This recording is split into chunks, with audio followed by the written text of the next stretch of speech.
concerning. That's a penalty, is it? No, he's still going. Oh, how about that? How about that? Carried on into the penalty area. Here he is. And then Giroud. What a goal. Brilliantly worked. Fantastically finished. Well, here's Ramsey. And Alexis Sanchez. Great footwork. 3-0. Liverpool blown away. A 3-goal, 8-minute Arsenal blast. Alexis blocked by Newcastle defender. Still not clear. Wow, what a volley. Where others failed, Ozil has succeeded. Well done, Arteta. Plenty of bit here. Yes! Arsenal have their breakthrough. Mikel Arteta. They deserve it. Oh, they're behind again. It's amazing. It's Aaron Ramsey. That's the response of Arsenal. Andy Iwobi, nicely done. Brilliantly done. Bayern Walcott. Sensational Arsenal goal. Is that a handball? No. Nothing the play can do. Great, what a goal! Arsenal have made it 3-0. Jack Wilshere with an absolute thunderbolt. Hello and welcome to the Clock and Talk, an Arsenal podcast. I'm your host, Tez. You can get me at Ade Tez. You can get a Clock and Talk account at Arsenal CET Pod on Twitter. Yes, we had to change our Twitter handle so you can catch us there. We're live on YouTube. We are also on Twitch, and you can also get us on Periscope. Podcasts are coming in later, and thank you once again to all you patrons who support the show. Okay, let's bring in our guests. Well, not really our guests because they're part of the furniture. Tony, how are you, buddy? If we had this conversation 2.5 hours ago, I'd have said, yeah, really good. Life's going well, blah, blah, blah. But it's not 2.5 hours ago, and I'm very fucking pissed off. But, yeah, on to the show. On to the show. Let's get into it. And Ade, how are you, buddy? Good to have you back, mate. How you doing, guys? Sorry, I've been away for a while, but I'm back. Similar with Tony, man. I'm upset. Like, I think we could have got something out of this game. I think we could have got 3 points, but I don't know, man. Don't know. It is. It's heartbreaking, and we will break down this game shortly. Arsenal v Wolves. Those who haven't watched, those who do not want spoilers, then don't listen to us or don't watch us now. However, let's backtrack. We'll go to Manchester United. We've also had a window close, and then we'll touch on the Wolves game. I do apologise because we're doing it straight after the game. I obviously didn't get a question feed out. However, if you are joining us live, you can drop your questions and comments and thoughts on the match, and we will read them out. Okay, Tony, I want to touch basically on probably one of the best draws I've seen in a long time, Manchester United v Arsenal. Yeah, I don't know. Not saying that. I wouldn't say one of the best draws. It was a decent 0-0. Thought he was a bit scared in the first half, and maybe that was because we had players out, and a lot of our attacking influence of the last few weeks weren't playing. And I thought he was a bit passive and a bit negative. And I don't know what Arteta said at half time, but it looked like we'd discovered that they were only really hurting us through our own mistakes. So let's try and have a go and see what they've got at the other end. And to be honest, they were shitting themselves. It was weird because it was a first half of us shitting themselves and a second half of them shitting themselves, and both teams probably being a bit too cautious. It was like, you see them games where there's so much on the line that both teams do nothing. Nothing's the wrong word, but both teams are a bit nervous, and it was like that, but there wasn't too much on the line. It was a weird one, but either team could have won it, and if exactly the same game had happened, but it was 2-2, I don't think anyone would have been surprised. It wasn't one of them 0-0s where there was one chance. Decent game, decent point. Yeah, look, and probably I went overboard by saying one of the best draws because it was a 0-0 draw, but it was one of the most probably entertaining. Like, both teams had plenty of chances for me, and anyone, like you said, could have taken the game. Ade, your thoughts on that game, buddy? Yeah, to be fair, I thought it was much better than the 1-0 victory at Old Trafford. I thought that game was poor quality. But then, in terms of what Tony said, I think first half weren't really in it. But second half, we had like a period, let's say 15, 20 minutes where we dominated, could have gone ahead. But yeah, there was definitely chances both ends. Obviously, big games from your parties and your Xhaka did well. I would say Saka, or not Saka didn't play. Pepe did well. But yeah, it wasn't. It was good. It was a good spectacle. But then obviously 0-0 at home. Obviously you want to win, but obviously at the moment we'll at least take a point. Yeah, it was. Your mic is a little bit. I don't know. It's funny. It's cutting in and out a little bit. It's cutting in and out. Yeah, just I don't know if Tony could get it, but it's not cutting in and out. It's going loud and then quiet. But it was the last 30 seconds were fine. Just before that, the volume dipped. Okay. Okay, we'll see how we go with that. Okay, Tony, do you want to do a quick 3-2-1 because Jack is taking them down? I hate doing these a few days after because I always forget. I know it's hard. I thought Pepe looked like our biggest threat, so I'm going to go with him. And as I said, look, these could be horrible because I can't really remember. I'm going to join your club. I think Xhaka has just been very solid and very good defensively for the last few weeks. So I'm going to give him 2. But again, this is because I'm struggling to remember who else done anything.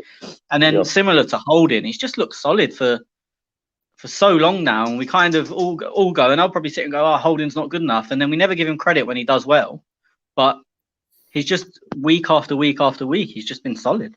It's not spectacular, but he's not making any mistakes, and no chances are even coming from him doing anything wrong. So yeah, I'm gonna go Pepe, Xhaka, Holding. Yeah, look, I'm a bit like you. I a couple of days later, and I do struggle.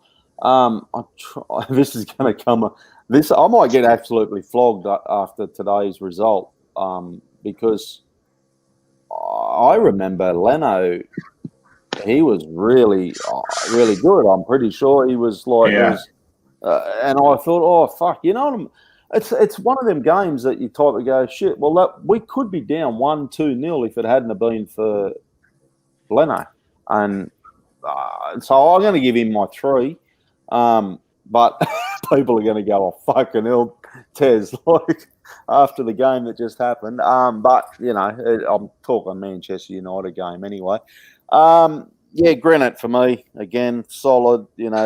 He's found another level, I feel, and he's starting to find a bit of consistency. Like I know, most people who have listened to this show for a few years know that I'm a Granite fan, but he is a hit and a miss, and I'm finding that consistent level with him now. I'm hoping he can go up a little bit more and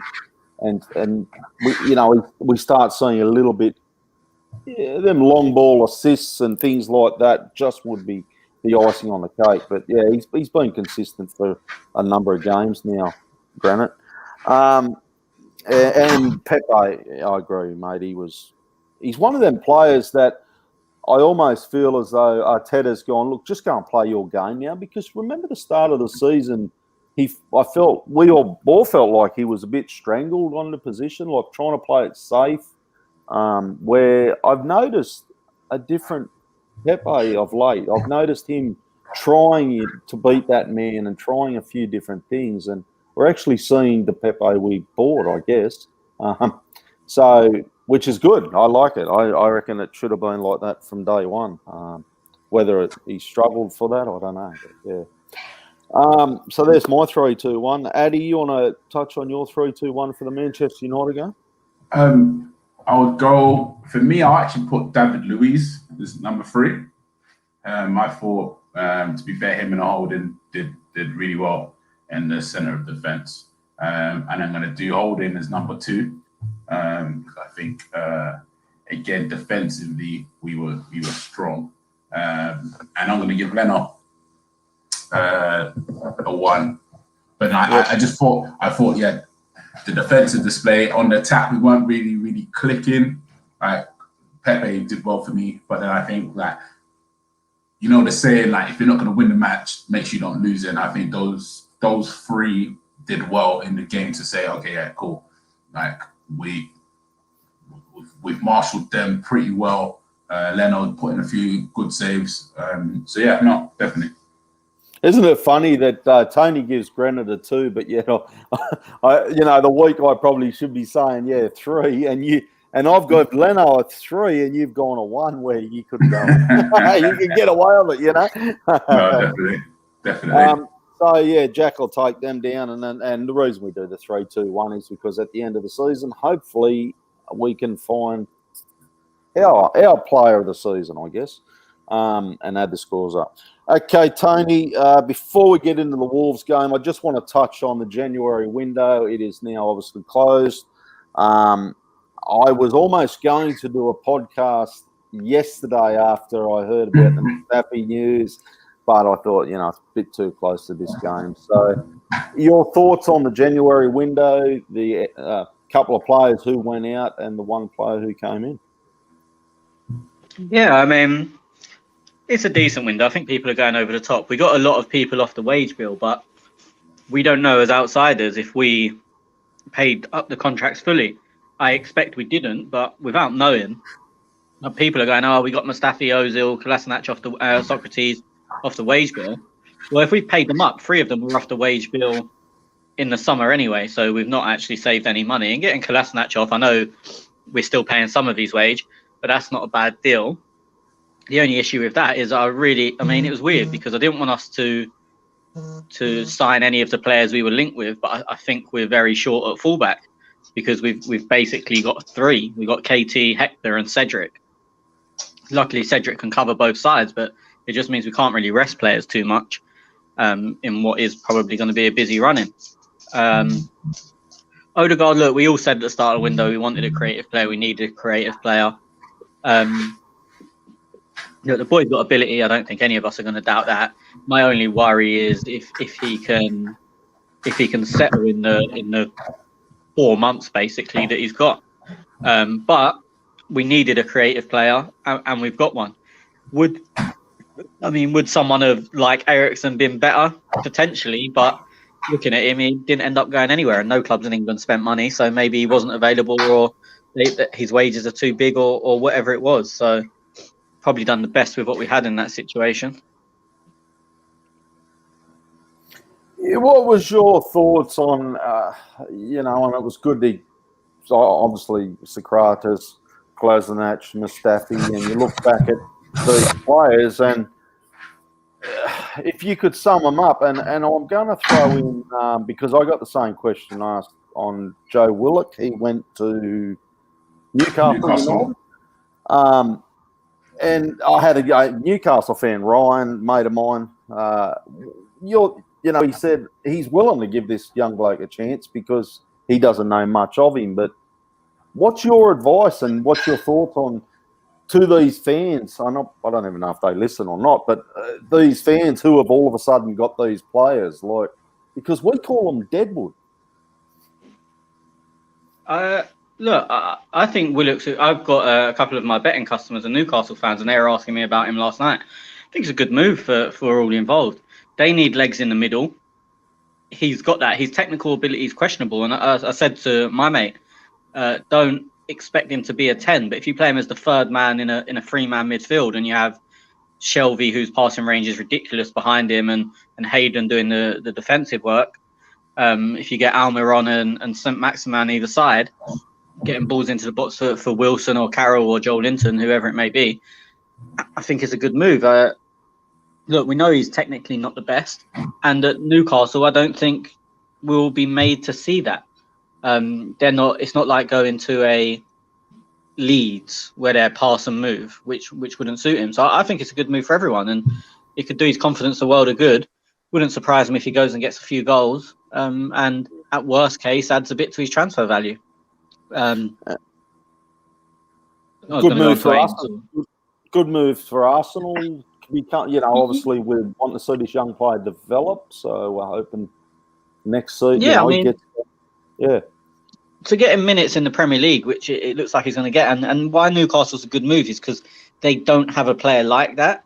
So it's not like he's going to go there and be battling for the sort of box to box player. That's if they're going to play that type of player, which it looks like they want to, then he's the man. And as I said, he gets Premier League experience.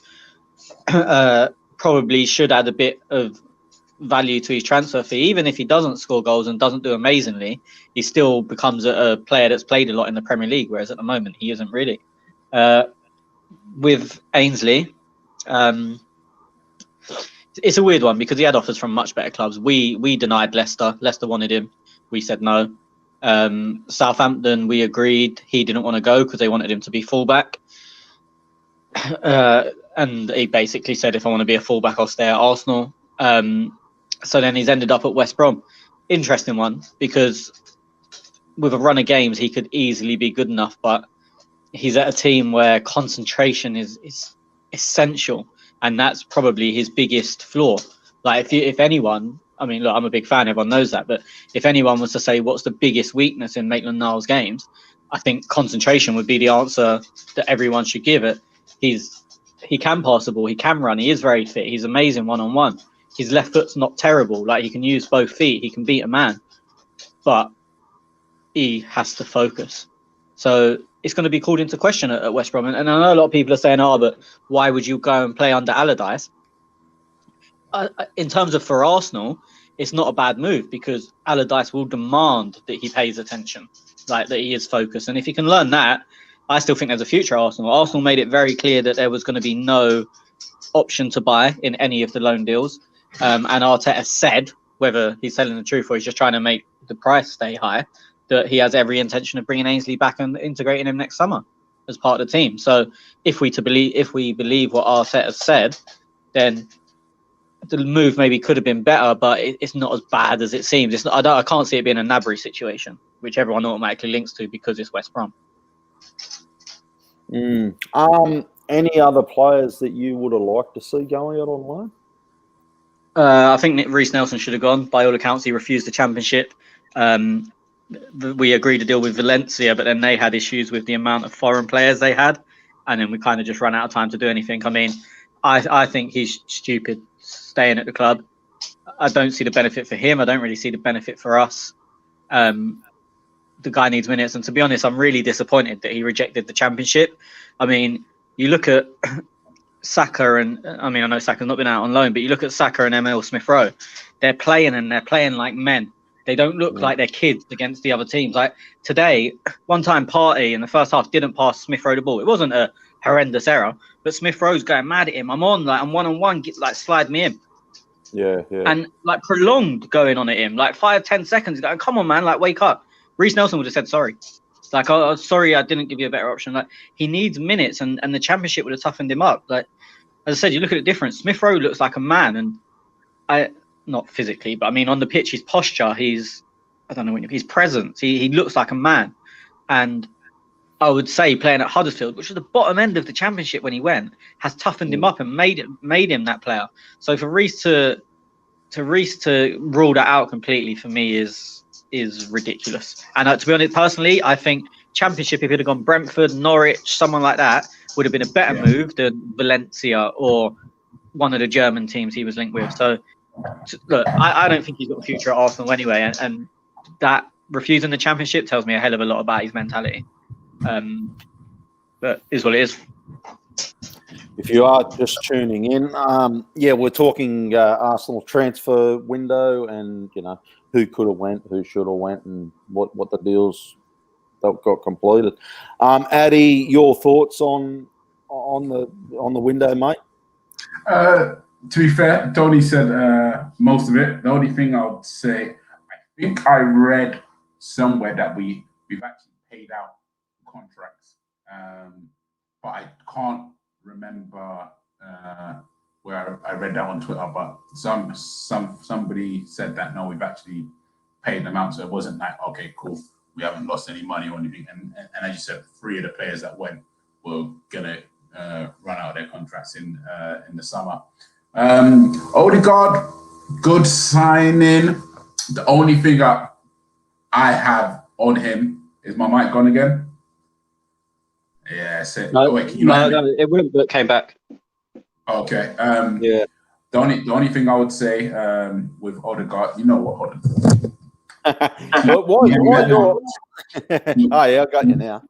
Yeah, okay. The only thing with Odegaard is that he just looks so slight and small.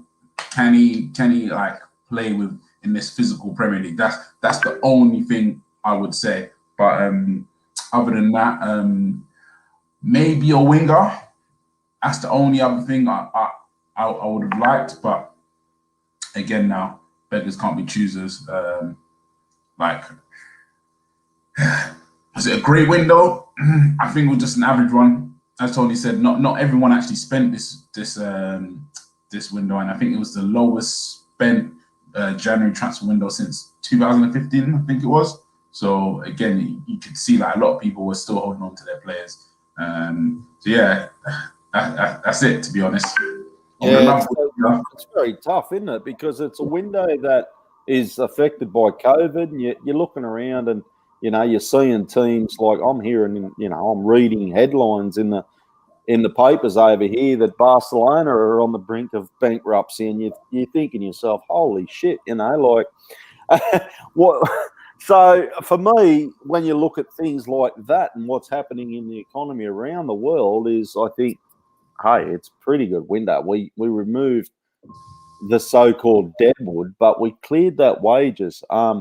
My only other one was Chambers, but he is injured, isn't he? So it's kind of going to be hard to get a deal. He's back in.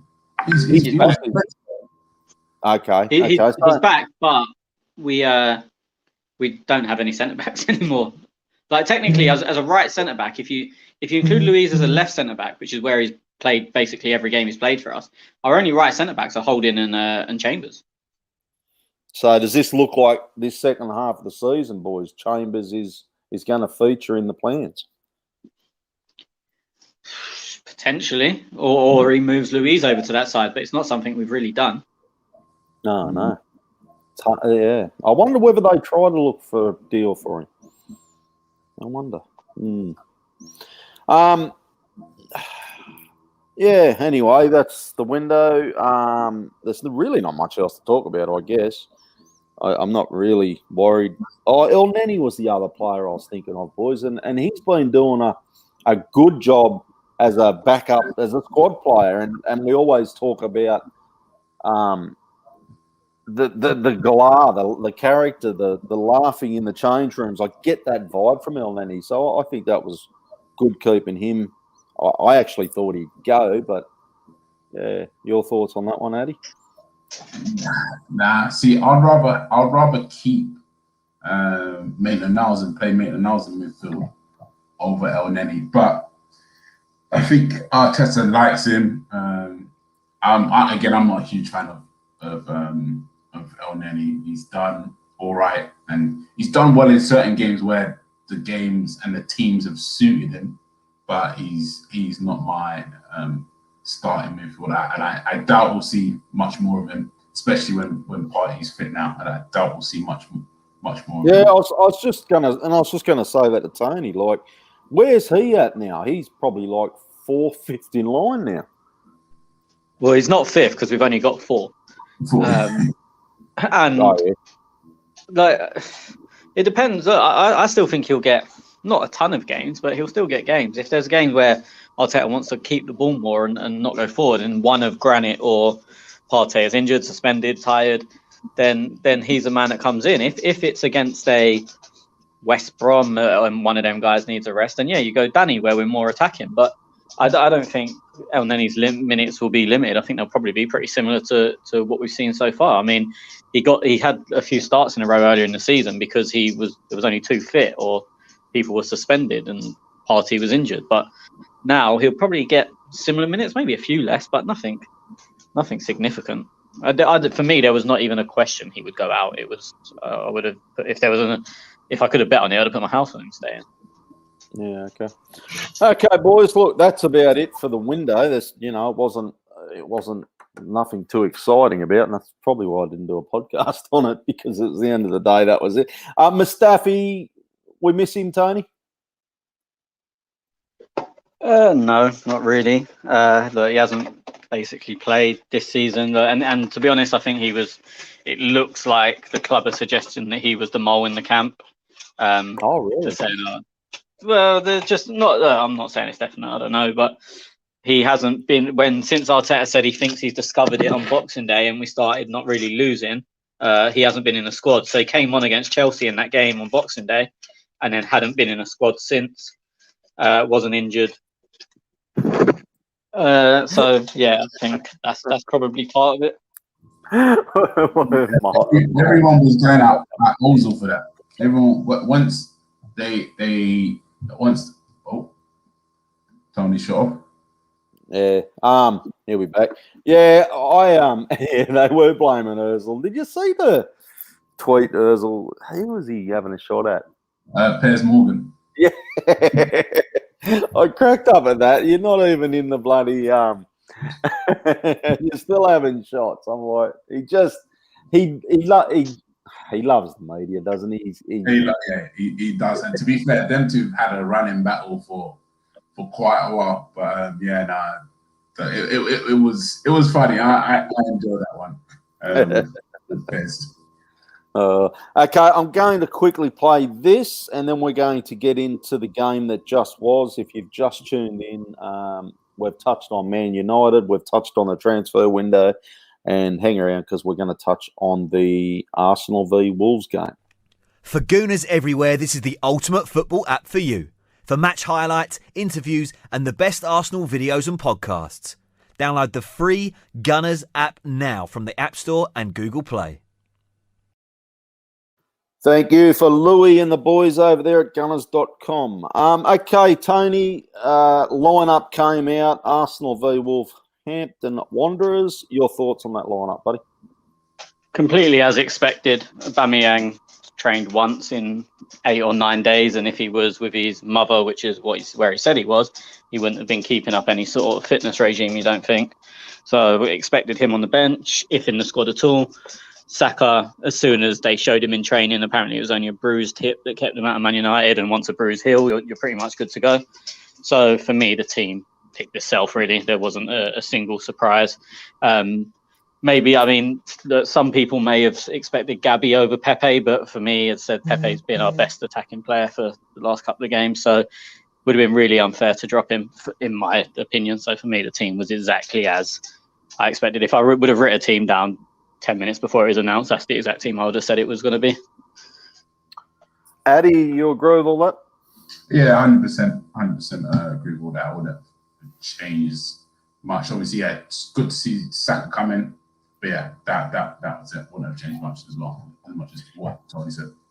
At what point, boys, and just quickly, our new signing, Martin Odergaard, when do we see him come into the mix, like in the starting lineup? For me, if I was to give him a game, I would have played him today potentially, because again, our next run of games are pretty, I would say again, big games. The next 5 games, I think it is, which was including the Wolves game.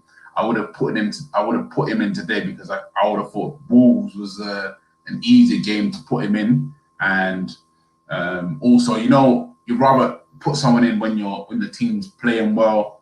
But then at the same time, I can understand that Arteta keeping the team the same, and I was happy to keep the team the same solely because we are playing well, and Emil Smith-Rowe, that's the only player who's really gonna take out. He's been doing well in games. Was quiet in the Man United match, but he's had a good run of games. To be fair, so I potentially would have put him in this game for me. Yeah, I was thinking the same, and that, I'll be honest, because I look at our next games. I see Villa, I see Leeds, Benfica in the Europa League, maybe a possibility. Man City, and then Benfica again, and then Leicester City. And I'm thinking, like, this new signing, at what point do you bring him into the Premier League and say, hey, welcome to the Premier League, buddy?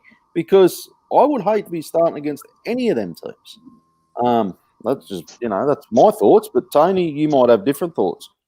Yeah, look, before today, I would have said Leeds at home. because, as I said, we're going on a run, and Smith Rowe is just going to. You can't not. I don't want to say exhaustion, but you might as well use Smith Rowe until he's not really got a start left in him, and then drop him down to the bench or give him a rest. The thing is, obviously, Smith Rowe had the rest in the FA Cup, so his tanny went off early against Southampton, so his tank's not really anywhere near empty. But after today, I wouldn't be surprised if he starts at the weekend. And it's not, in one way, it's not the best game to bring him into, because obviously it's a game we're probably not expected to win at this point against a good Villa team. But they're not they're a good team, and I do think they're very good, but they're not a hard team to play against, if that makes sense. They're not going to press the hell out of you. He will get time on the ball. As I said, it's a hard game, and I'm not saying it's not, but as in a hard to get a win from. But I don't think it's a hard game to play. I get where you're coming from. Yeah. So and obviously, because Smith Rowe's basically been the only man pressing when we had 9 men for the last 20 minutes or however long it was, I think he probably used up a lot of energy, and it wouldn't surprise me to see him come in. Yeah, we got Burnley in March, and then Tottenham in March. The game, and I'm thinking. Yeah, I mean the reason I put Leeds initially is because they're going to press the ball, and someone with that ability. Okay, he might not have the energy to counter press, but sometimes the best way to beat it is with players with craft who can find the passes in behind into the space they believe, and the other team leave, and that's what you'd expect of him. Like Ozil was one of the best players we've seen, probably Emirates era, and Fabregas, against teams that pressed really high or pressed really well, because they would find the passes, and neither of them were great pressing themselves, and neither of them were quick, but you knew they could spot that ball that would get you out instantly and drag you up the pitch. So I think, as I said, I would have said Leeds, but I think today might have changed that. Okay, boys, I made a confession earlier. I accidentally slept in, so I didn't get the full first half of this game, and I tuned in the second half. So, but we'll go through the first half. Tony and I did catch the highlights and things. There was plenty of chances, you could say, in that first 10 to 15 minutes. 30 seconds. 30 seconds, yeah. Okay. Yeah, I think the first 45, and I'm not saying the first half, I'm saying the first 45 was the best we played this season. I include the Fulham game in that. I thought we were good. We were creating chances at will, we was exploiting weaknesses. Saka has to score that chance after 30 seconds. For me, he should have opened his body and rolled it in. I don't think Patricio's positioning was great anyway. But even with, I don't know why he cut across it so much. I mean, Patricio left so much of that side of the goal open that you don't need to put the ball in the top corner. Okay, it might look better, but it still counts as one, whether it goes in the top corner or whether it P-rolls in. For me, that was a bad miss. Obviously, we've hit the bar, which was a lovely move. We had a few. Smith Rowe put a ball across the box, which Saka stood at the back post asking for a cross for some weird reason. Like, he's 6'8". That was weird. It was just completely bizarre when he was up against Kilman as well. He was massive. It was really weird. But yeah, chance after chance after chance. And not only that, like possession, we kept the ball well. They couldn't get near us. They didn't lay a glove on us for 45 minutes. So I'll leave Ade to talk about what he wants to talk about in the first half and the goal. Okay, go on, Ade. Yeah, no, similar to what Tony said, chance after chance was it. I think my last time I was on here was really critical and really upsetting. It was grumpy Ade because we just couldn't create chances. But now we're creating chances, and one of the key reasons is Emil Smith-Rowe, Tony's guy. Shout out to Tony. My guy. Because his positioning, and again, which is why I loved Ozil and thought he should have played. But Emil Smith-Rowe has the brain and understands that, cool, just because I'm the number 10, I don't have to stay in that number 10. I can actually come out wide. And in this game and in Newcastle match, I think for Aubameyang's goal, his positioning is so well that he actually comes out wide, which gives us an overload. And it's just easy, bam, bam, bam, we're through. And that is like why. For me, I love Smith Rowe, and it just showed that his movement off the ball as well, his intelligence, like great player, and we created chances, and that's what I love to see. And it wasn't just from the wings where we're just crossing it in. We created chances from all different facets of playing and all different areas of the pitch. So as a whole 45 minutes of the first half, it was good, like, and you see confidence in players. And as Tony said earlier, when Emil Smith Rowe was screaming at Partey to play him the ball, like, for me, that's a confidence, like, and again, that's everyone knowing that, yes, I can get the ball, I can play with you. That, like, this is what we know we can play this way. So yeah, I would say this is the best 45 for me, because it was much more fluid. Wolves. Sorry, I was going to say Leicester there. Wolves were only had the corners, and I think they had like 50 in the first half. Only the corners were where I thought that they would actually get back into the game. But handled it pretty well, I would say. But yeah, no, at first half was good, and then obviously you want me to touch on the goal.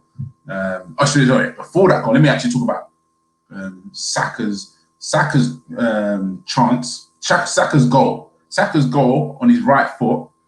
That was, again, like, I call him Golden Boy because the guy's a Golden Boy. That finish was like amazing, especially the fact that he missed an easier chance, and to come back and score that chance, but unfortunately it was offside. Pepe had the chance where he hit the crossbar, and you can see the confidence coming out of Pepe. I know you mentioned Pepe earlier. For me, it was always let him have a run of games. Let him have a run of games, whether it's on the right. And to be fair, I'm happy Arteta has said, you know what, cool. Obviously, he's been playing on the right for so long. Let me actually put him on the left against Southampton. He scored from the left-hand side. So it's good that Pepe is actually in the team playing, and he can actually get a long run of games. And I think with the games and the confidence, he'll carry on playing well. He'll carry on scoring. So yeah, he had a chance where he hit a crossbar. Great save by Rui Patricio. Rui Patricio also saved another good one from Saka down to his left. And for me, that was a great save. But the goal, Pepe nutmegged two Wolves players and slotted it in with his right foot. But yeah, no, like it was beautiful to watch up until the last 10 seconds. 30 seconds. Yeah, but it was beautiful, honestly. And then we go into, let's face it, David Luiz, red card. Break it down a little bit, Tony, and get us your thoughts on it, buddy. Yeah, I mean, look, first things first. Well, it's not the first thing, but our game management is horrible. Leno kicks that ball as far as he can, half done. Like, I know Pepe wins a lot in the air. I was actually surprised against Southampton. I think he won something like 80% of headers, which has helped us from goal kicks because Leno kicks the ball to him and he flicks it on, and or at least we've got half a chance of doing something. But yeah, for whatever reason, he's tried to clip it into him. The ball's broken to them. And I see a lot of people saying Luiz is out of position, and it's easy to say that because there is that big gap there.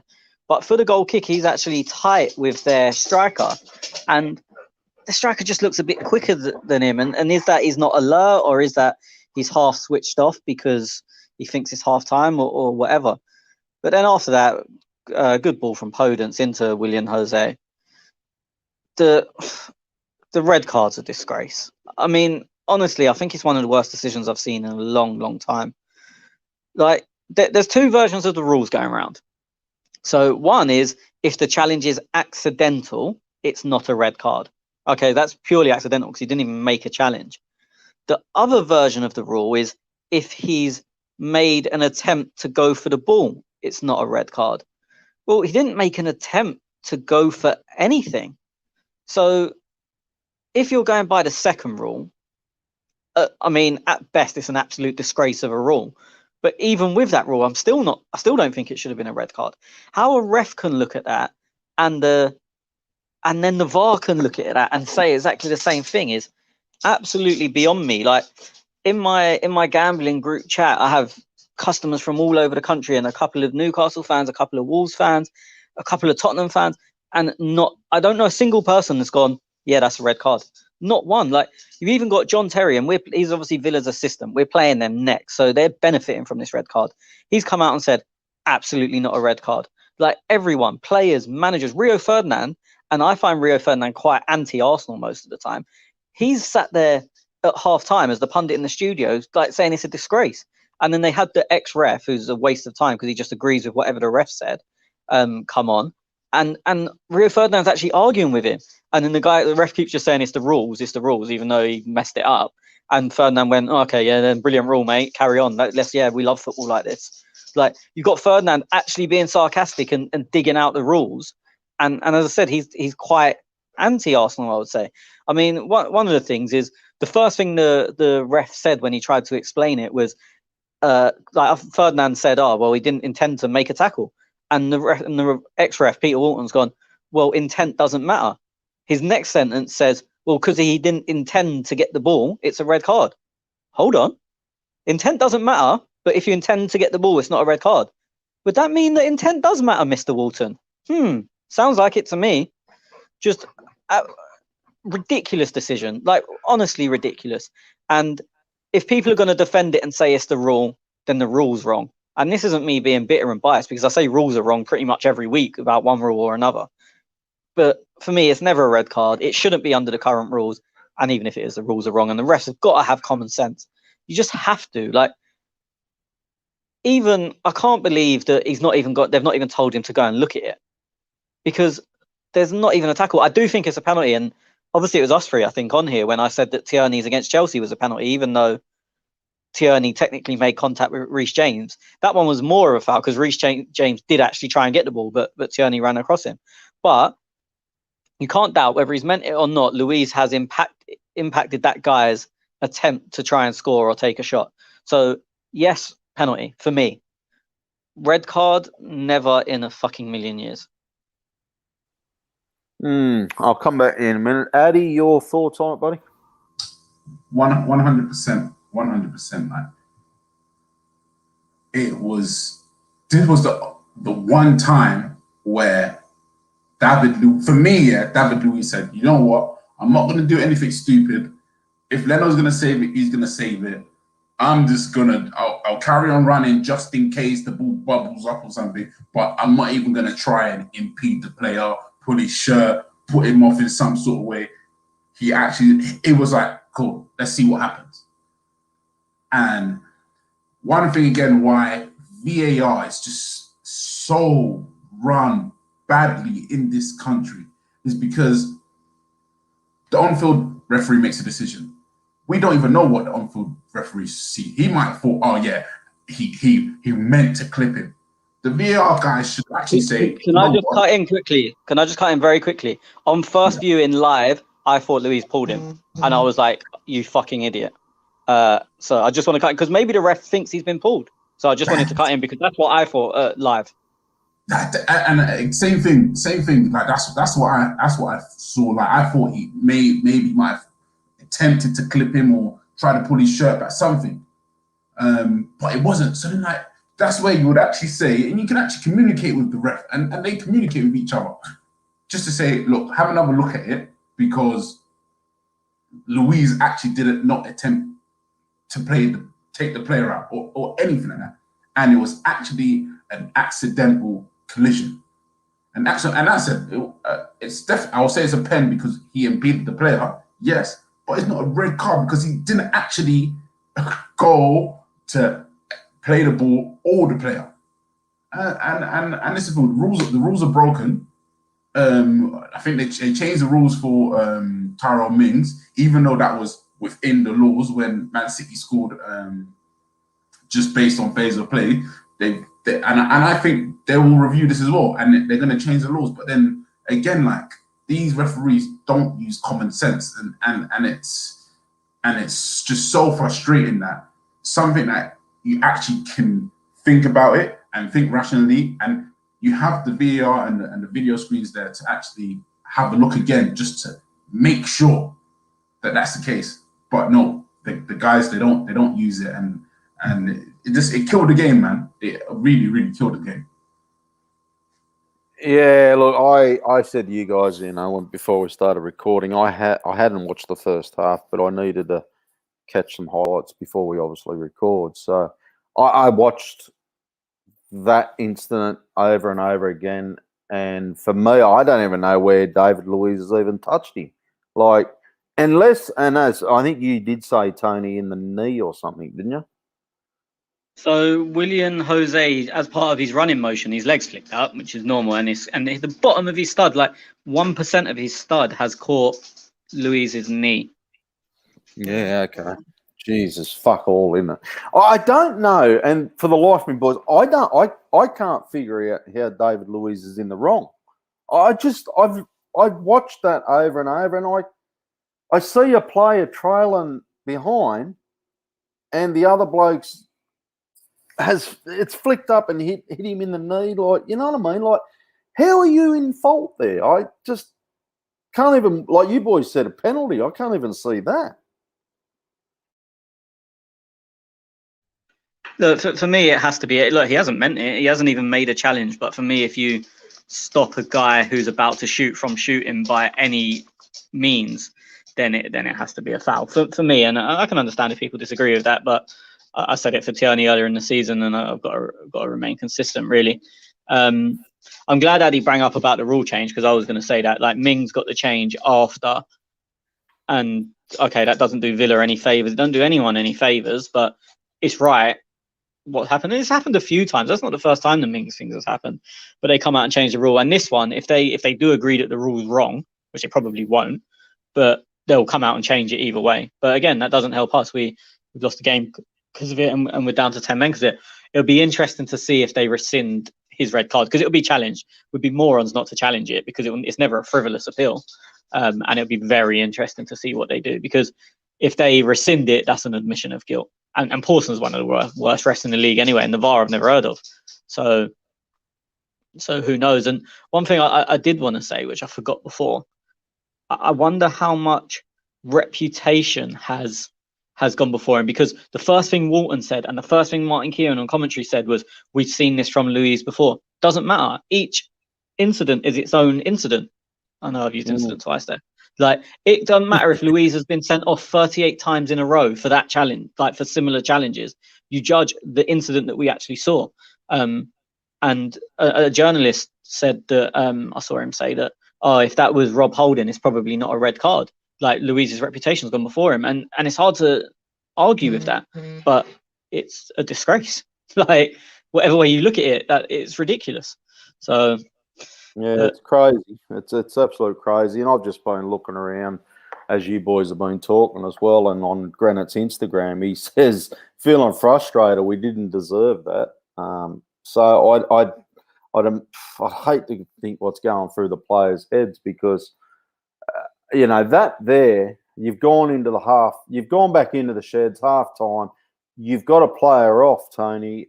What's the manager saying now at this point? Like, your whole game plan has just changed. The first 45 minutes, as you boys described, has probably been the best football you've seen Arsenal play this season. Now you go into the shed down a player. And it's like, ugh. I think what's difficult is, look, Arteta, we tend to see a bit of a boost after half-time. Even when we were shit, we were better. So you've got to say that his team talk seemed to be doing something. And this was just, it's near impossible, because you go in probably saying more of the same, carry on, keep getting behind Kilman. He's too high. He can't match you for pace, blah, blah, blah. That's probably all in his head. And then with the very last kick in the last second, you've got to think, shit, we've basically got to change our whole style. You've got to take someone off. And that was a hard decision. I said to people in the Telegram group, as it is now, a sub had to be made. That was beyond obvious. I don't know who I would have taken off. The two obvious candidates for me, not obvious, the two candidates for me would have been Smith Rowe or Xhaka. The issue with Xhaka is Partey had been booked, so you leave Partey on and he's running a massive tightrope. And as Ade said, Smith Rowe's intelligence, not only, and I think Ade mentioned it a lot offensively, but defensively as well, his intelligence is insane. He's pressing when to press, when to hold, what position to take up is really good. So I kind of felt for Arteta a bit, because he had to make a snap decision to take someone off. And I still don't know who I would have. I think Lacazette was a wrong decision, unless obviously we know Lacazette was in hospital overnight on Saturday night. So unless fitness was an issue, I don't think Lacazette was the right option. Just because the ball, we had no one central and the ball kept bouncing back. So it's very easy for me to sit here and say he was wrong, but I don't know the right answer. And in them 15 minutes when you've had no planning at all, it's just been dropped on you. Like you can't plan for that. It's just been, oh, by the way, this has happened now. Like game's completely it's not even a subtle change. It's a complete 180. It's instead of 1-0 cruising, it's 1-1 down to 10 men, backs to the wall within the space of 5 seconds. So I kind of feel for Arteta, and I'm not criticizing the sub because I don't know what I would have done, but I wouldn't have done that. Yeah, no, I agree with that because I think that from my point of view, I would definitely kept Lacazette on. I would have definitely kept Emile Smith-Rowe on. For me, I actually would have taken off Partey solely because of the yellow card. Solely because of the yellow card, I would have taken off Partey because I feel that again because of Emile Smith-Rowe's intelligence, he would have been able to fill in beside Xhaka, but then still try and get forward, and then he would have been again like an 8/10, but then I would have just said, cool, run yourself into the ground, just like trying to help get forward. But then the thing about Lacazette, with Lacazette being there, he can actually hold up the ball to even try and bring him into play. That's the only reason I would have taken off Partey, unless that Partey said, you know what, boss, I'll play reserve. That's the only reason I just felt we lost a lot with Lacazette not being there. Just to play devil's advocate, for me, Partey was running the midfield, and I know you'll probably agree with that. So it's and all the passes through, like we're talking about the Saka chances. So it's another very difficult. There was no easy option. I think we can all agree, whether we say he's right or wrong. I think we both think he's wrong, but there was no, he's wrong, he should have done this. No, I agreed. It's crazy. Sorry, boys, I'm just catching up because obviously we're recording straight after the Wolves game, and I've seen no press conferences from Arteta and that, and just catching up. Arteta, Chris Wheatley, whether there's any truth in this, because like I said, I haven't called it, but he said I've seen the replay 10 times in 5 different angles, and he can't even see any contact. For me, Tony, and I said to you, I couldn't see any contact, but Jesus, there's fuck all in it, isn't it? Oh yeah, look, it's a flyer's testicle, like the amount of contact, but I think there is. And look, to be honest, I was going to say before, and maybe it was being a bit hot-headed, but I kind of half stand by it. If Arteta doesn't for me, if I was doing that press conference, I'd be banned next game, like straight up. And as far as I can see, I think Arteta's come out late, and that's probably done him a favour because, and Arteta is quite hot-headed. Like I know he comes across calm and intelligent, but he does have a bit of a sulk in him. And for me, I'd be getting at least a 3-match ban, at least. Agreed. Look, boys, you come into the second half. You got to. We'll touch on the Wolves. I'll let you talk about it, Ade, the next goal. But I'm not really criticising Arsenal here. I'm not criticising David Luiz. It was just for me, it was an unlucky call. A game that we probably should have won, but things didn't go the right way for us. And at the end of the day, the ref has completely and utterly fucked our chances of the 3 points, boys. I'll Ade, talk about the next goal and how. All I can say, is that me as a goalkeeper, like when I see someone trying to line up for 40 yards, I say, go and shoot from there. Like if you want to shoot from 40 yards out, 35 yards out, cool. Majority of the time, I ain't gonna lie to you, I'm gonna save it. Oh my goodness. That's all I could say. Like it was, and this is the thing, when you're looking at the players that Wolves have, you'll probably say, okay, João Moutinho, he ain't gonna shoot, he's probably gonna pass it. He's gonna be a little bit more safe. Like now, if it's Ruben Navas, you're thinking, oh, he has something about him that he might shoot from that far out. So when you're even seeing a player that's even lining it up, you're thinking, okay, try your luck. But yeah, it was. Could we have closed him down quick enough? Yeah, but then again, if you're closing down, you're gonna leave some space in there. So again, now I'm not like even blame anyone to say, yeah, close him down quicker or anything like that. Like, even with me, I would even say, yeah, shoot from there. But he just wouldn't have thought that this guy was going to smash it into the top corner. Could Leno do? A lot of people say, could Leno do anything about it? No. There's some goals you just can't stop. And like, we've seen Leno do a lot of acrobatics and saving shots that he shouldn't even be saving and all that stuff. But yeah, this one, you just hold your hand up and clap. And to be honest, that's all you can say. It was a peach of a goal. I just want to go through because people have put some comments in, and sorry, lads, I totally forgot about you boys. Nick, who's this? Sam says, personally, in biased view, I didn't think it should be a penalty or a red card. The referee was completely changed the game. I don't like blaming refs. It's a cheap argument, but it's crazy. And look, Sam, I have to agree with you, mate. I'm the same. I hate losing and being the ref's fault. Like, in this day and age with the fucking cameras, the VAR, the whole kit and caboodle, we should be, like, this shit shouldn't be happening.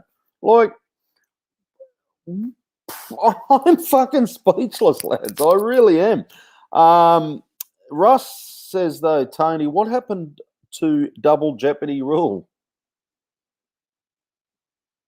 So double jeopardy is if you are not going. So if you're going for the ball, it's not a red card because of double jeopardy.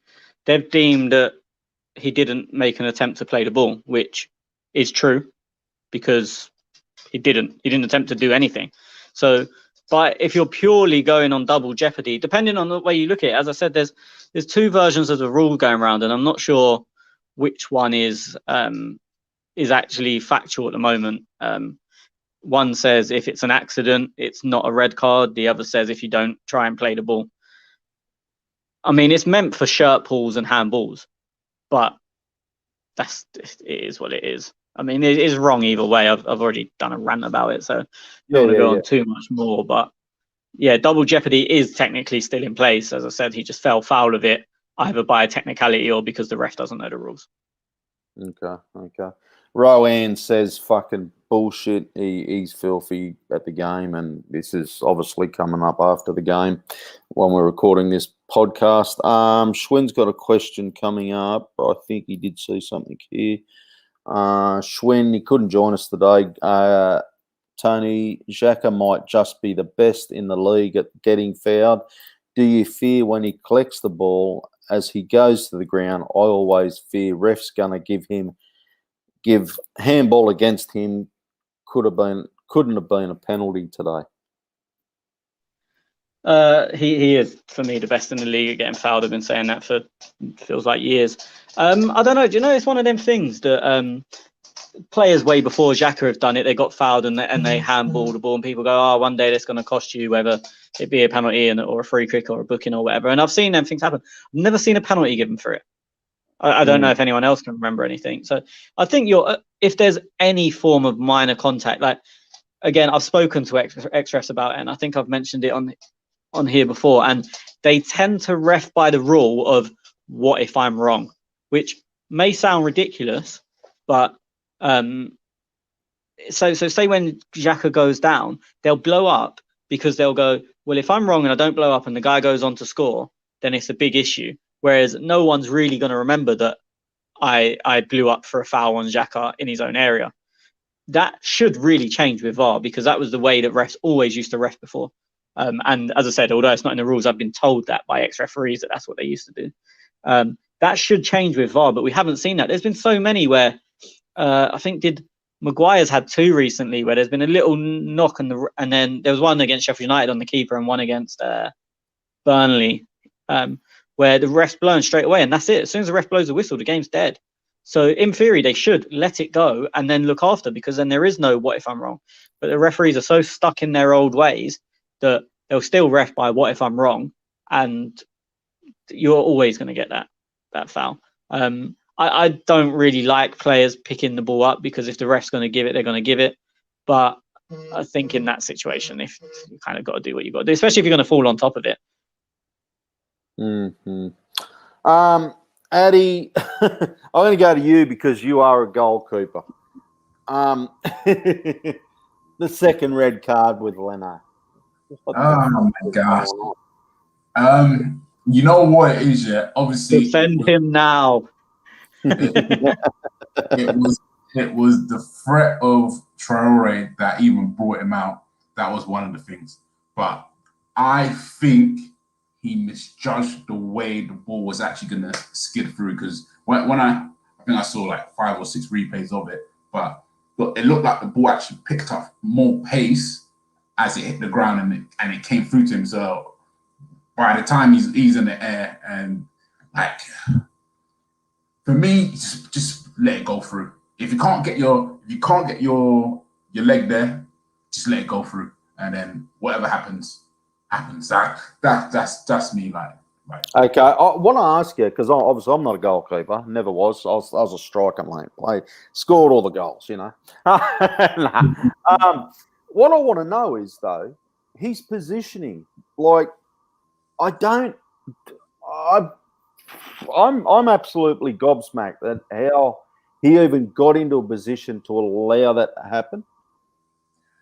No, so this is the thing, yeah. If it didn't hit his hand, you're saying he has a good start position because he's gotten to the ball with enough time. Why did he come so far out of the box to start with? That is, and I think the issue is Traore's pace, because obviously Traore went. I think just before then he went on a crazy run, before then he got him behind. So I think he's again now even trying to anticipate more. Oh my gosh, anything that goes over the top, like Cedric's not going to do anything about it, and I'm trying to be on the front foot so we can get the ball and move forward. That's what I think is going through his head. And you know what? Like, he had a moment of lapse, and he's effed up. To be fair, you just have to say it. He effed up. Like, you can't defend him. I can understand. And again, like, literally the ball, as it touched the ground, it skidded through much more quicker than I even expected. I thought it was much slower and he could have adjusted, but it skidded through much more quicker, and he fucked himself up. That's the honest truth. That's the only thing I was looking at, and I've just put it up on the screen there. Like, I just can't understand his position, and if it. I don't know if he was. Maybe the ball he was worried about it bouncing over his head, or I don't know where he was prior to that. I'd have to go back and have a look at the video again. But I don't know. Obviously this picture doesn't justify it. I mean, well, like it kills him in this picture, because initially, again, at the same time, because of the conditions, the ball was definitely going to skid through to him. And again, I think he was worried about Cedric and Traore. That is the only explanation I can actually say to him, and I honestly say that, okay, cool, that maybe impeded his judgment. That's the only thing. Yeah. Righto, Tony, your thoughts, buddy? I think Ade's being a bit too nice, but we kind of expected that. It's just look, it's a massive error of judgment. That ball, as soon as whoever it was played it, it was going through to the keeper. As soon as I saw him on the edge of his area, I was literally shouting, stay, because I'm still looking at this time for us to try and win the ball back and get an equaliser. So I'm only thinking about don't give away a throw on. Like, the ball was that clear that Traore is, for me, the quickest player in the league. And I've been talking about Traore for years on how much I rate him. So this is not anything against Traore. He weren't catching that ball. He could have brought his Lamborghini onto the pitch. He was not catching that ball. I'll be honest, if Leno doesn't touch that, I'm not even sure if he keeps it on the pitch. Like, the conditions were wet. The way it zipped through, it might have even gone off for a goal kick. Like, but he's massively misjudged it. He's come running out too far, and it is just that. It's a massive error of judgment, and then he's got too close to it. I don't even know what he's tried, like, because even look, obviously with VAR now, if you handball it, you're going to get caught, but he couldn't have made it any more obvious. Like, he looked like he was trying to do a tennis serve. Like, he might as well have just caught it and said, you know what? Yeah, I got caught. Like, volleyball. Yeah, no, just catch the ball, man. Like, and just be like, nah, because it was so obvious. Just catch it. But yeah, and even then, as I said, he should have left it, because there's a chance that Traore stops because he thinks the keeper's going to get it and it runs through. So I think there's two big errors of judgment. But for me, the worst one is that ball was Traore. Look, and I understand Traore is very quick, and you do have to half worry about his pace, but he is never ever catching that ball. Like if Leno stays in his area, or like even 5 yards in his area, I'm not even talking about the edge of the area, that ball runs through to him. But to be honest, I didn't think on the whole it was Leno's best game. I agree with Ade. I'm putting no fault at him for either goal. The penalty was unbelievable, and the second goal was a joke. I don't think we could have closed the ball, because you got to remember we're down to less men, so you close the ball and there's another pass on. So I don't put in that. But it was even a save in the first half where, who was it from? Was it from Moutinho again, or Neves, one of the two? And he parried it out in front of him, as he likes to do, and luckily it went the right side for Holding against the striker. Like, they're both running at him, and it just went to Holding side rather than the other. But it was one of them that it's a good save. He tends to do this a lot. He makes good saves where you've got to do more with what you're doing. Like, just saving the ball isn't enough sometimes. And it was one that he could have parried it around the post, or he could have parried it wide. But sometimes for me with Leno, his sole focus is on, I've got to save the ball, and he kind of forgets everything else that's happening. Having said that, I don't want to just sound like I'm completely digging Leno out. I don't think he had a good game. I think the red card was a massive mistake. We didn't mention earlier, and I'm surprised Ade didn't mention it, his save from Fred in the United game was fucking outrageous. Oh, did I not mention that? I don't think so. Didn't. Or I No, I really don't think you did, or I muted. He Not had a muted. good game. I didn't. He said he had a good game, but yeah, he didn't go in a couple of good sides. I didn't go into that. I didn't go in because So I don't want to just sound like I'm hammering Leno for no reason, but I think he had, as I said, a massive mistake, and he had one of his typical things. But last few weeks he's been he's been great. I think it's the last couple of weeks.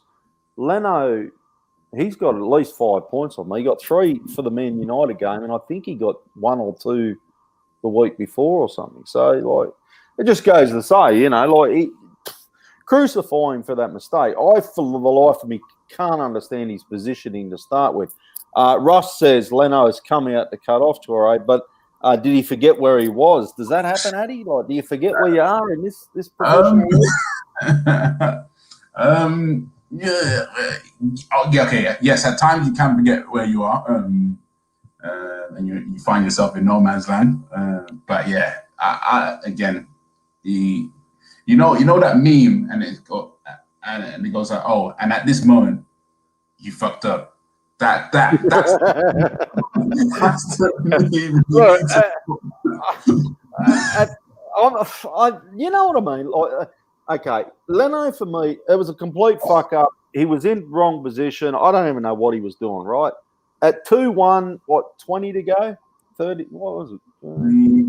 Probably 25 to go or something. Yeah. I'm not crucifying Leno so much as if it was a 2-2 and we all had the full team. Like, for me, at half time, I was fucking done and dusted with this game after the red card. So that's, as stupid as Leno was, it's, in my world, I'm not as much on him as what I would have been. But and now, Schwinn's talking as well, and he says, like, sorry, can I just cut in very quickly? Southampton have just given away a penalty to Man United that's similar to Luiz's, but 100 times worse. And it's been with the VAR for currently 4 minutes now, and it doesn't look like they're going to send him off. I'm just waiting for a decision, but when you see it, it is. I'm watching it now. Yeah, almost identical, but much, much fucking worse. Oh, and Mike Dean's going to the screen to look. So they are going to send him off, but it's taken 4 minutes to decide, and now the referee's going to judge whether it's a red card. Our game takes 20 seconds, and they don't need to look at it, and the decision's right off the bat. It's insane. It's fucking crazy. And Man United, 6-0. I was going to mention that before, but Southampton got an early. And that's my issue there, because you see VAR isn't consistent because really and truly, the guy should have said, go to the screen to just double check that that he actually took out the player or was it intentional? Did he? Because obviously certain players are smart and actually try to cut across the player to say, oh no, I just cut across him. But they know what they were doing. Luiz made no attempt to even cut across him. Like and that's the thing, and which is why I just think VR and the referee were just so poor today in that red card. It's like, cool, you give a penalty, yes, penalty, yeah. But that red card was just too much. They're still looking at this. Yeah, so I'm probably ahead of your pictures, Tez. But from what I can see, the VAR's basically telling him to send him off. And Mike Dean's looking at the screen, shaking his head, like saying, I can't see it. So it looks like Mike Dean doesn't think this is a red card, but the VAR's telling him it is. But we're now literally about 5 minutes deep into this discussion, whereas the Arsenal one took seconds. And Mike Dean's just coming back with a decision. So he's plodding along, making the show about him as he does. Is he going to pull out a red card? Honestly, if you see it, it's not a bad tackle, but it's Luiz's, but 10 times worse. It's meant, red card. Oh no, penalty's given. Which that was going to happen anyway. Yeah, red card. But that's taken 5 minutes. Yeah. And he's still... And Southampton players obviously haven't seen the Arsenal game because they're arguing it. But he's still not... He doesn't seem convinced though, does he?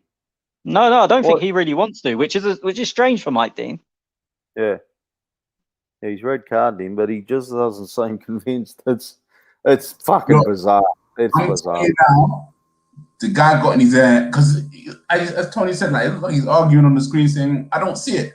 Like the guy got in his ear and said, "Nah, bro, we sent off David Luiz earlier. Yeah, you have to do the same hair, like consistency." But it's the wrong consistency that they've shown. Like the guy should have gone to the screen. But again, now VAR and refs is ruining the game, unfortunately. I don't look. I'm watching this. Sorry, and I'm listening as well. Obviously, we're doing a podcast live here, but these Southampton players are arguing. Like, I understand they don't want another. We've got 4 minutes to go plus injury time. Man United are up 6-0. The game is well and truly over, but they're going to risk another fucking player go off here if they don't shut the fuck up. Walk off, boys. Don't worry about it. Yeah, it's crazy. Hey, getting back to our game. Schwinn did ask Tony, was Aubameyang the wrong sub?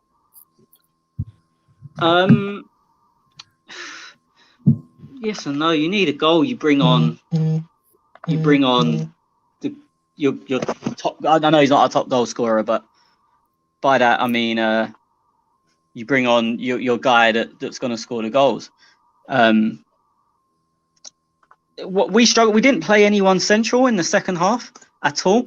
So then when they bring him on, I thought, okay, we might do something here, but we just didn't really.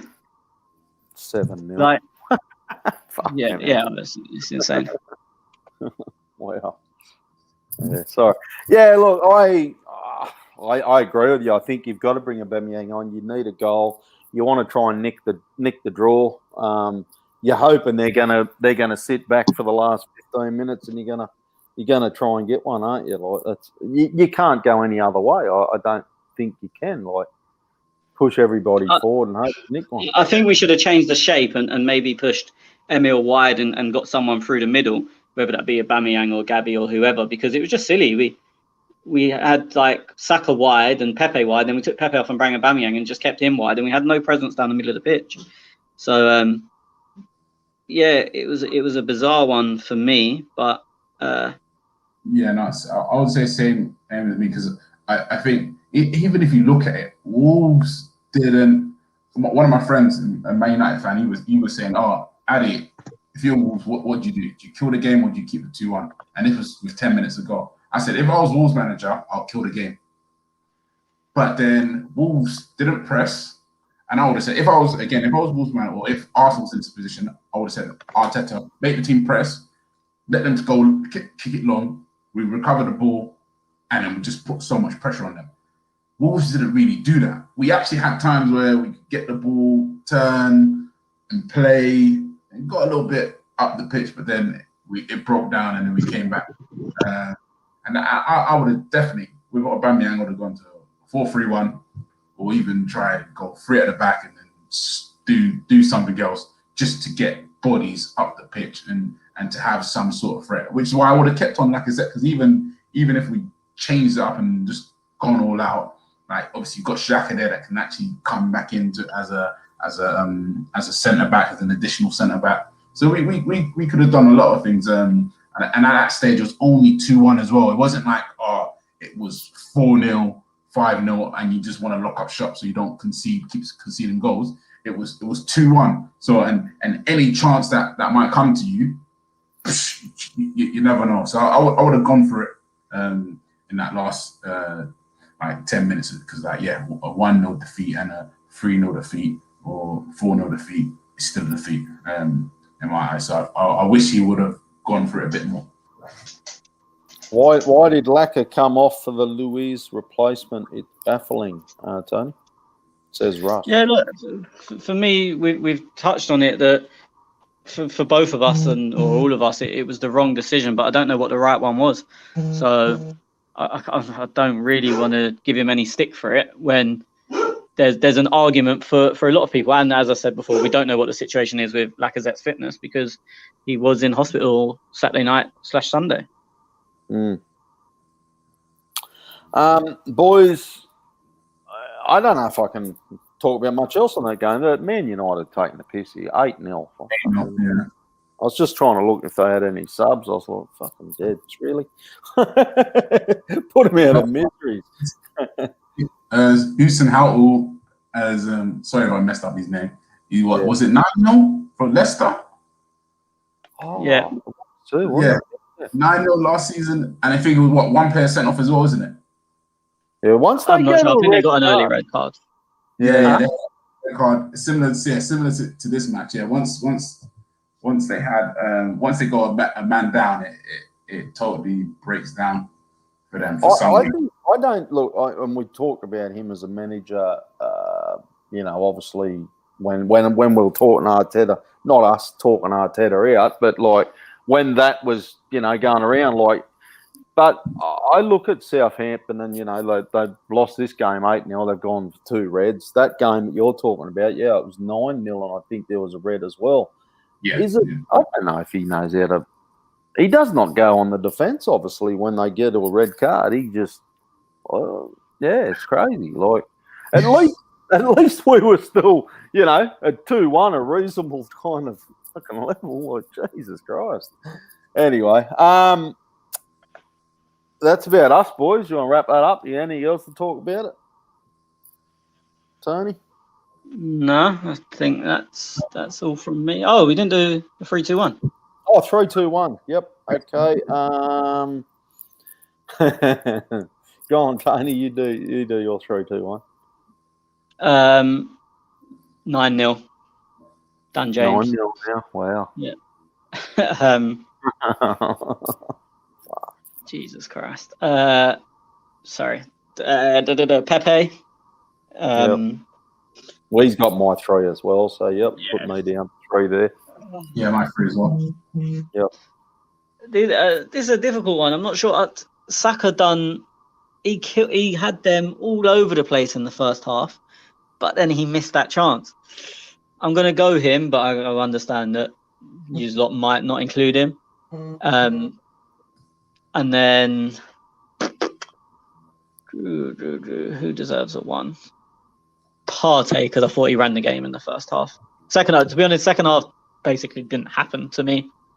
I can just ignore it as a game. Yeah. But so I'm just going to go on the first half. And if you'd have asked me at halftime, I'd have gone Pepe, Saka, and then what's his name? Partey. Ade? My 1, obviously, Pepe is 3. I would have the 2 as Partey and Solly again because I thought you ran the midfield in that first half. And my 1, I'm going to give a 1 to Cedric. I thought he had a hard opponent to play against, and he battled all game. And I don't know. I actually really like him at left back. To be honest. To be fair, I've been calling for him to play over Bellerin for quite a while at right back, but no, I think Cedric was he did all right today. Yeah, he's my one. Yeah, it's hard, isn't it? Like when you see a game like this, Pepe is obviously the one. The missed opportunities, like I see. You did shout out quickly, Tony, for Saka and things like that, but I'm like, you get points because you miss some opportunities. Like I don't know, it's so fucking hard. And like the first half, I really only caught some highlights, boys. So yeah, it's so hard for me to even give points here, but I'm going to go Cedric and probably Holding. Bella and probably possibly a shout there too. Just when you go down to 10 men and things like that, it's to keep that second half, 2-1 and so close. I look towards the defence, but I'm going to go that Cedric and go Holding 2-1. And look, mine's basically not really based on first half because it was. I can't give points for highlights for watching some highlights, boys. So, so it is a little bit skewed, but anyway, I just want to quickly because it was obviously a question that was asked in our Telegram chat. Arteta on Matt Ryan's injury, he had a muscular issue, and in the last 2 days he hasn't been able to train. Hopefully, we can get him back in the next few days. So, Matt Ryan. Wait, so Tony, it'll be a one-match ban for Leno, isn't it? Yeah, it should both be ones because they weren't violent conduct. As I said, we'll presumably challenge Luiz's, and it'll be interesting to see what happens. But I imagine 2-1s. But yeah, Ryan has to. I mean, Ryan surely with one hip is better than Runnison. Because in the first half, Leno went down. Was it first half? With his ankle. Yeah, ankle. Yeah. Even at that time, I was like, oh my God. My fiance was next to me. I was like, oh my gosh, please don't come off. Please don't come off. And then obviously, eventually, he actually came off later on in the match. But at that time, I was like, please don't come off. And then obviously, when I saw Runnison, I was like, yo, these guys need to shoot and then it's a goal. But you know what? Fair play to Runnison. I'll give him this, yeah. He made a few good saves in there, Yeah, I agree. Yeah, I was going to say the same thing. I will not lie. Do you know what's weird? He's a keeper that we brought because he was good with his feet and probably couldn't save a ball from what we've seen. He did make a couple of good saves, or at least like intercept like crosses, but his passing was the worst I've ever seen. Like he passed one ball out for a corner where he had 16 options and he chose the one that was give it to the ball boy. He had another ball where he tried to play it back to someone like square to his left where there was two people just in front of him. Like Jack was standing there like, can I have the ball, please? I've got no one near me. And he's like, nah, fuck you, bruv. I'm going to give it to a guy that's marked in a much more dangerous position. Like, he was the opposite of everything we've been told about him. Like, yeah, he made a couple of good saves. But look, we can joke and say he done this and done that. I don't want to see his name on Saturday. Like, no. You know what it is, yeah? It's when you're drilled so much, yeah, you actually don't take in how the game and the situation of the game is. So he's automatic. You got the ball at his feet. Oh, I have to pass it left. Even though you got 5 man there, yeah, I have to pass it left.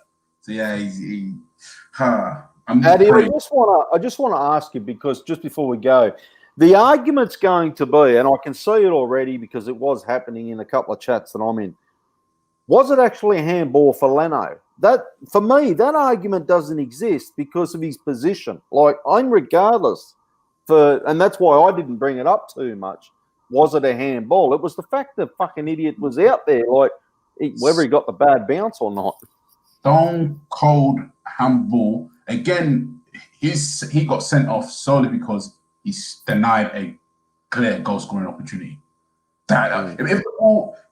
If the ball was like in the corner and he flicked it, and you know what, and it happened and it was more towards the corner flag, then you're not denying a goal scoring opportunity. But because it was still potentially within the whips of the penalty box, that's why you have to give it. Hit his hand, it was clear.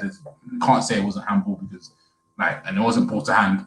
Like, I know a lot of people say, oh, he was in his silhouette, but you know, he jumped up and blocked the ball from going through. So, and to be fair, Leno walked. Leno didn't stay around to say, let me wait for the VAR. My guy was already in the stands and they were still doing VAR. There's no discussion whatsoever.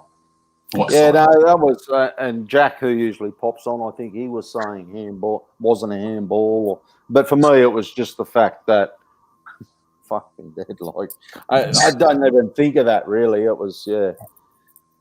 But anyway, okay, Tony's dropped out, so let's wrap this up quickly. Oh, hang on, Tony is back. I don't know if you heard us, Tony, talking about that. I didn't. No, we're just discussing, Leno, whether people are going to argue about was it a handball or not. But What? That's what I was looking at through. That's what I was saying. Fucking hell. Really, like, I think people find excuses. Like, I don't know. Yeah, it's crazy. But anyway, didn't Jack say something? What was he talking about earlier? I saw Jack tweeted something like he pulled his hand in, but that's like saying the baby's not mine because I pulled out. Like, yeah, they don't mean a thing. Like, you know what I mean? Yeah, He punched the ball off the pitch. Like, what? Yeah, but that's what a few of the Arsenal fans are saying, Tony, is like... That's... You need to clutch onto something because you really want Leno to play. That's the only... like sometimes like your mind just create things because you're going to miss Leno too much. So that's what I think is happening. A lot of people just trying to create different scenarios.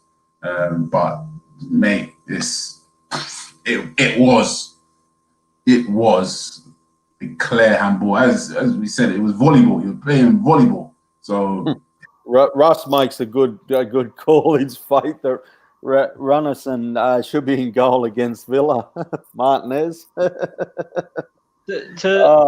Just on the handball, VAR checked it for a while, and the only thing was in my thinking was, did it actually hit his hand? Like, that was the only, because they did check it for a while, and then they showed it, and I was like, it definitely did. I don't know what VAR's looking at. And even like Leno's reaction, he walked off the pitch, and the fourth official tried to stop him to say, like, we're checking if it was handball. And you could see clear as anything. He may not have used these words, but he basically said, "Fuck you, I'm off." Like, the fourth official saying to him, "Wait to see if you're off," and he's like, "No, I'm gone. I'm out." I told him, he knew. Already in the stands, mate. So even if like the pictures aren't conclusive that it hit his hand, I think they are. But even if they're not, the guy's reaction tells you. He didn't no time did he say, "No, I didn't handball it." He didn't even argue. The guy punched the ball off the pitch and walked. Like, he was off. It was raining. It's cold. We're 2-1 down. Nah, I'm gone. What a miserable weather you fellas have to put up with over there. Oh, fuck, I couldn't handle that shit. I'm watching, I'm thinking, imagine playing football in that weather. Fuck. It was funny because all the journalists were tweeting like, "I was pissing down in Wolves and Wolverhampton and blah blah blah blah blah." And I went out about 10 minutes before kickoff because I need to go to the shop, and it weren't. It's cold. It's England in January, but it weren't raining, and and the whole time, all I was seeing from when the journalists arrived, which was like an hour or an hour and a half before kickoff, biblical weather, blah blah blah, and then obviously they've cut to like the games come on, and I'm like, yeah, okay, fair enough. It's wet. It's wet. It's miserable. Okay, boys, it's been a pleasure.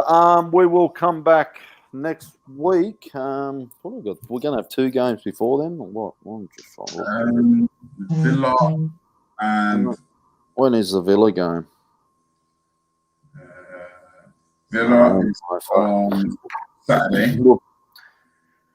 We'll be back next Tuesday night, Wednesday morning for Australian time, Tuesday night for you boys in the UK, and we will talk Arsenal again. Hopefully a victory in 3 points. Thanks, boys.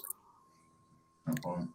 Cheers. Thanks, Tony, as always. And you've been listening to the Clock End Talk, an Arsenal podcast. You can find us at Arsenal CET Pod, and you can get us on YouTube and Twitch and every other place where you get your good podcasts from. Thank you, and goodbye and good night. Up the Arsenal.